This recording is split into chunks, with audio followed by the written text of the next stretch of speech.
जग्गू एक वफादार और ईमानदार आदमी था जो ठाकुर जोहरी के यहाँ नौकर था।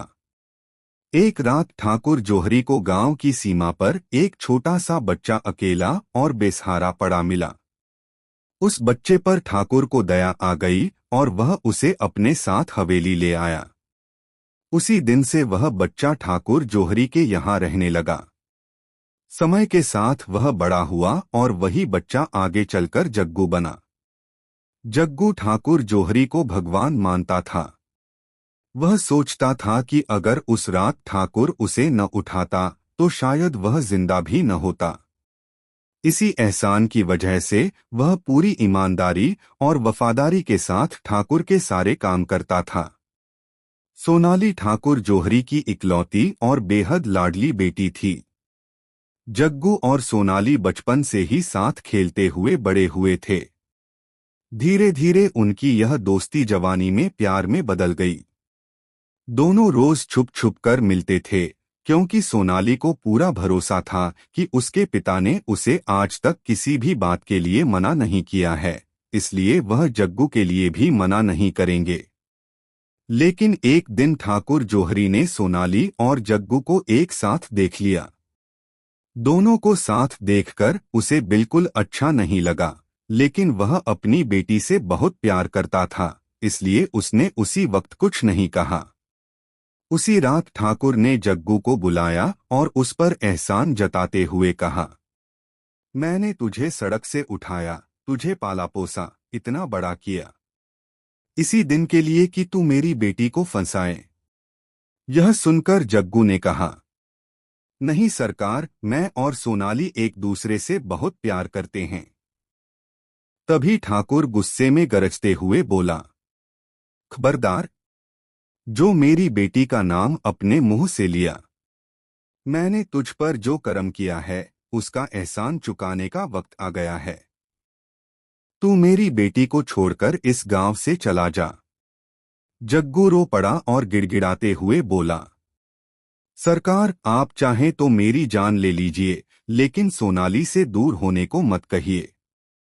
ठाकुर ने कठोर स्वर में कहा, क्या तू मेरे एहसानों का यही बदला देगा? यह सुनकर जग्गू कुछ देर तक खामोश खड़ा रहा।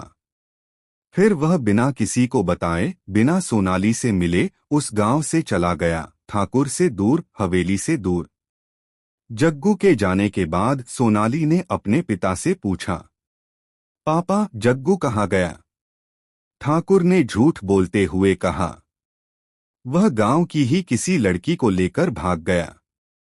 ऐसे नीच लोग ऐसे ही काम करते हैं। यह सुनकर सोनाली अंदर से पूरी तरह टूट गई।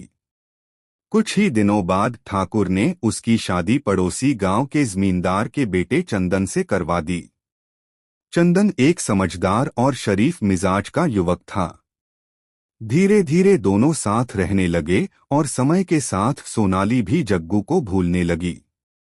लेकिन कुछ समय बाद अजीब घटनाएं होने लगीं। रात के बीच चंदन की नींद खुलती तो सोनाली कमरे में नहीं होती। कई बार वह आधी रात को जंगल की ओर जाती और सूरज निकलने से पहले वापस आ जाती।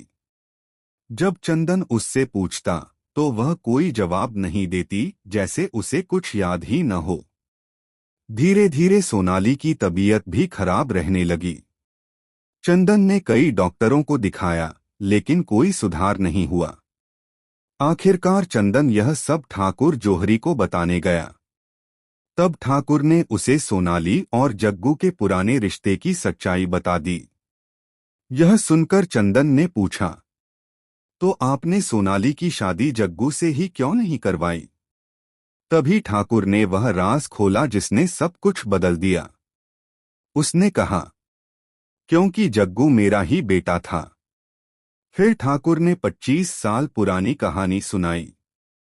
उसने बताया कि जवानी में उसे शिकार का शौक था और वह अक्सर जंगल जाया करता था। एक दिन जंगल के बीच उसे एक बेहद खूबसूरत औरत मिली जो एक झोपड़ी में रहती थी।